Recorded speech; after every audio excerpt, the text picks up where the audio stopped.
ಅದೇ ಓದು ಅನ್ನೋ ವಿಚಾರ ಬಂದಾಗ ಇದೇ ವಿಚಾರವನ್ನ ಕಾಪಾಡುವಂತಹ ನಿಟ್ಟಿನಲ್ಲಿ ನೀವು ಬಂದಂತಹ ಶಿಕ್ಷಣದ ಹಾದಿಯನ್ನು ಕೂಡ ಹೇಳ್ಕೊಂಡು ಬಂದ್ರಿ.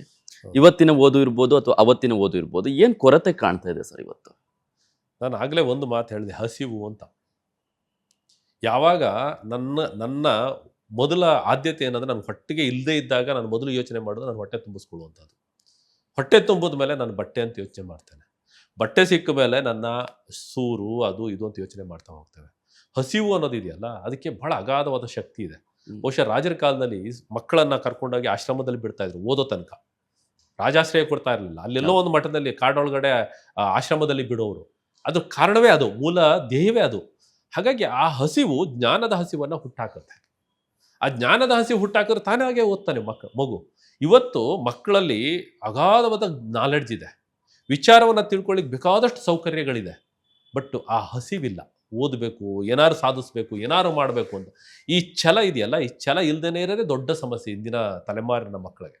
ನಮ್ಮ ಮಕ್ಕಳಿಗೆ ಬೇಕಾದಷ್ಟು ನಾಲೆಡ್ಜ್ ಇದೆ, IQ ಇದೆ, ನಮಗಿಂತ 10 ಪಟ್ಟು 100 ಪಟ್ಟು ದೊಡ್ಡದಿದೆ, ಜಾಸ್ತಿ ಇದೆ. ಆದರೆ ಒಂದು ಕೊರತೆ ಏನಪ್ಪ ಅಂದ್ರೆ, ನಮಗೆ ಒಂದು ಛಲ ಇತ್ತು, ಬದುಕಬೇಕು ಅನ್ನೋ ಛಲ ಇತ್ತು. ಆ ಛಲ ಮಕ್ಕಳಲ್ಲಿಲ್ಲ. ಆ ಛಲ ಬರೋದು ಯಾವಾಗ ಅಂದ್ರೆ, ನಾನು ನೋವನ್ನ ಅನುಭವಿಸಿದಾಗ, ನೋವನ್ನ ಉಂಡಾಗ. ಆದ್ರೆ ನಮ್ಮ ಮಕ್ಕಳಿಗೆ ನಾವು ಯಾವ ನೋವನ್ನು ಕೊಡ್ತಾ ಇಲ್ಲ. ಇವನ್ ಹಳ್ಳಿಯಿಂದನೂ ಕೂಡ, ಹಳ್ಳಿಯಲ್ಲೂ ವಾತಾವರಣ ಬದಲಾವಣೆ ಆಗಿದೆ. ಹೊಟ್ಟೆ ಹಸಿವಿನ ಕೊರತೆ ಎಲ್ಲೂ ಇಲ್ಲ. ಆರ್ಥಿಕವಾಗಿ ಹಾಗೆ ನೋಡ್ಲಿಕ್ಕೆ ಹೋದ್ರೆ ಒಂದ್ ರೀತಿಯಲ್ಲಿ ಬದುಕುವಕ್ಕೆ, ಹೊಟ್ಟೆ ತುಂಬಿಸ್ಕೊಳ್ಳೋಷ್ಟು ಮಟ್ಟಿಗೆ ಸಮಾಜ ಸುಧಾರಣೆ ಆಗಿದೆ, ಆಡಳಿತ ಸುಧಾರಣೆ ಆಗಿದೆ.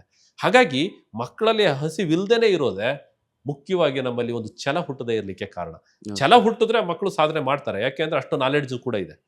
ಆ ಬುದ್ಧಿವಂತಿಕೆಯನ್ನ, ಆ ತಿಳುವಳಿಕೆಯನ್ನ, ನಾಲೆಡ್ಜ್ ಅನ್ನೆಲ್ಲ ಮಕ್ಕಳು ಬಳಸ್ಕೊಂಡ್ರೆ ನಮಗಿಂತ 10 ಪಟ್ಟು ಸಾಧನೆ ಮಾಡುವಂತ ಶಕ್ತಿ ಇದೆ. ಆದ್ರೆ ಒಂದು ನನ್ನಲ್ಲಿ ಇತ್ತೀಚಿನ ತಲೆಮಾರಿನಲ್ಲಿ ನಾನು ಕಾಣ್ತಾ ಇರುವಂತದ್ದು, ಒಳ್ಳೆಯದರ ಬಗ್ಗೆ ಏನಾದ್ರು ಸಾಧಿಸಬೇಕು ಅನ್ನೋ ಛಲದ ಕೊರತೆ ಜಾಸ್ತಿ ಇದೆ. ಆ ಛಲ ಯಾಕೆ ಕಡಿಮೆ ಆಗಿದೆ ಅಂದ್ರೆ, ಆ ನೋವಿಲ್ಲ. ಹಿಂದೆ ಆ ನೋವಿಲ್ಲ, ನಾನು ಏನಾದ್ರು ಮಾಡಬೇಕು ಅನ್ನೋ ನೋವಿಲ್ಲ. ಆ ನೋವು ಇರ್ದಿದ್ರೆ ಅವರು ಸಕ್ಸಸ್ ಆಗ್ಲಿಕ್ಕೆ ಡೆಫಿನೆಟ್ಲಿ ಸಾಧ್ಯ.